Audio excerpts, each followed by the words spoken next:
Bem-vindos ao canal Sandra Mantovani e um pouco de tudo. Hoje eu quero fazer uma pergunta. Vocês, quando compram um azeite, chegou em casa, você não experimenta ou você experimenta o azeite puro, tá? Não é com pãozinho, com torradinha, não, puro. Para saber se ele é bom. Se vocês não fazem isso, eu aconselho a fazer, ok? É rápido, não tem muita ciência, não tem muita complicação. Só paciência, porque você vai experimentar, compra uma garrafa, você vai experimentar uma única vez. Depois, quando vier uma outra, aí você experimenta outra vez, ok? Então vamos lá. Primeiríssima coisa é o olfato. Isso já identifica muito, né, se o azeite é bom ou não, tá? Você pega uma xícara de café, de louça, ou de vidro, um copinho de vidro. Põe, dá uma esquentadinha aqui na mão, tapa ele aqui e faz isso com a mão para ele aquecer. Aí você diz, mas Sandra, você disse que não pode aquecer o azeite. Sim, nesse caso deve aquecer um pouquinho, porque quando tira a mão, você leva no nariz e respira bem fundo para sentir, né, para sentir os aromas. Se não tiver aroma nenhum, mas de nada, ele já não é um azeite legal. Você pode descartar. E quais são os outros aromas que você pode identificar nesse azeite? Nós temos frutas cítricas, camomila, alcachofra, tomate, flores, folha de figo, folhas de azeitona, alecrim, frutas exóticas, que eles na Europa falam que frutas exóticas são banana, maracujá, manga, né? Essas frutas para nós são mais presentes, então pode ser que você identifique melhor, tá? Pode ter gosto de mirtilo, de maçã, de nozes, pera, pimenta verde, pimentão, pinole. Gente, é uma infinidade de aromas, tá? Se você sentir um cheiro muito forte de folhas, que dá aquele cheiro de clorofila, aí o azeite também não é muito legal, porque ele foi macerado com muitas folhas. Isso faz com que esse cheiro de folhas sobrepõe os outros aromas, ok? Aí, o que eu aconselho? Deixa essa xicrinha ali com um pouquinho de azeite no lado. Pega uma outra xicrinha, no final eu vou te explicar por quê, tá? Então deixa ela ali enquanto você vai fazer os outros 3 procedimentos. Nosso segundo item seria a parte gustativa, tá? Você pega um pouquinho de azeite, põe na boca, deixa ele dar uma rodada ali na boca, você não engole imediatamente. A primeira coisa que você vai ter que perceber é o amargo. Esse amargo é um amargo gostoso, porque se for de azeitonas bem fortes, que azeitonas com mais polifenóis, com mais antioxidantes, ela tem a tendência de ser mais amargo, tá? Não é só porque a azeitona, muitas vezes, eles escolheram mais verde, já faz parte da genética dela. Então, você pode ter um amargo, porque o amargo é muito difícil de explicar, porque tem pessoas que qualquer coisa pouco amarga já é muito amargo. Eu gosto de coisas muito amargas, então para mim tem que ser muito amargo para eu identificar que é amargo. Dá para entender? Então isso já é uma característica de um azeite que tem estrutura. Se for um amargo que você vê que não é muito legal, é porque ele foi prensado com azeitonas muito verdes, tá? Aí já não é bacana. Então, é tudo uma questão de experimentar. Aí, a segunda observação é a picância. Ele parece que tem uma ardência, parece pimenta. Quando você engole, você vai sentir aquele na garganta. Tem alguns que esses são mais fortes, que tem os polifenóis, os antioxidantes, eles são super picantes. Mas não se preocupe, não é que essa picância vai aparecer ao você usar, né? Ao fazer uma salada, uma pasta, não. Ela é picância na garganta. Ela dá aquela coceirinha aqui na garganta. Muitas vezes você até tosse, né? Eu já experimentei azeites tão picantes que você fala, meu Deus, comi uma pimenta.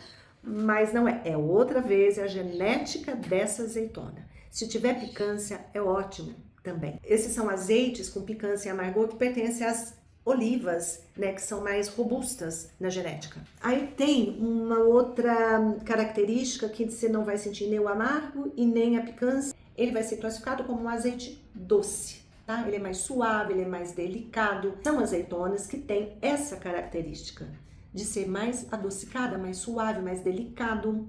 Então, eles têm menos polifenóis, menos antioxidantes, ele é mais volátil. Então, por exemplo, uma vez, para teste, eu trouxe um azeite de uma azeitona que se chama Gentile.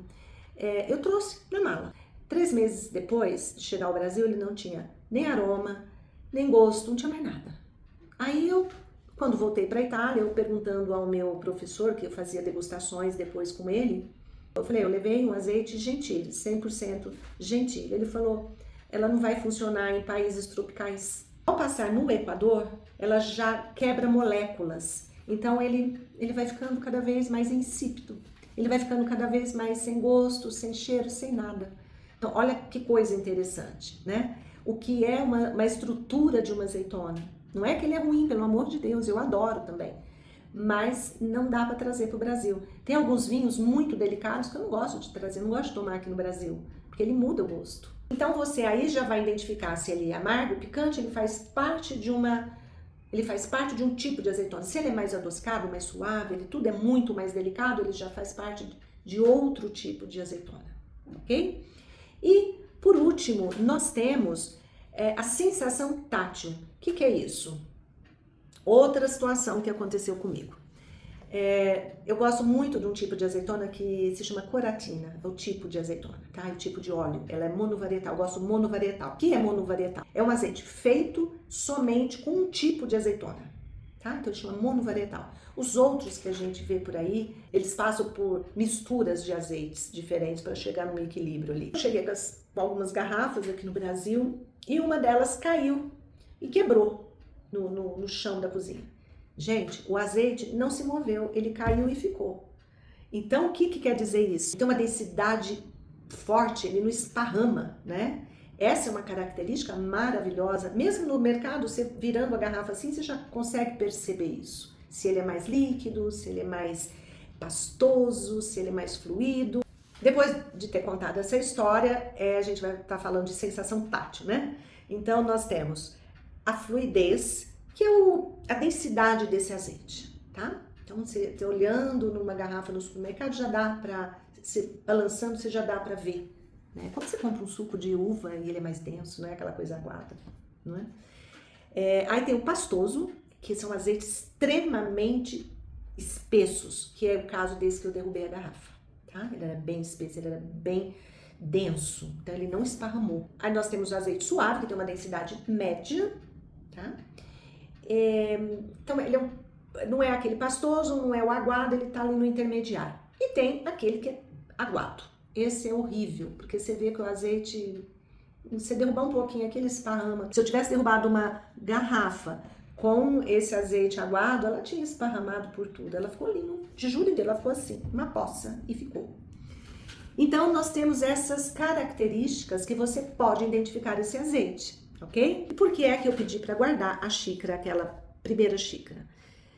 Quando você for cheirar novamente, aqui, sentir o aroma, o azeite é bom, pode passar meia hora, 1 hora, o cheiro ainda tá lá gostoso, tá? Se o azeite não for bom, já foi embora, né? Com 2 minutinhos, nem isso, ele já é muito volátil, não é? Como ele não é bom, ele é muito volátil, então ele... Então foi esse o nosso post de hoje. Se gostaram, clique no sininho e mostra para os amigos, família, enfim, toda aquela história. Então, um grande abraço e tchau, e até o próximo post.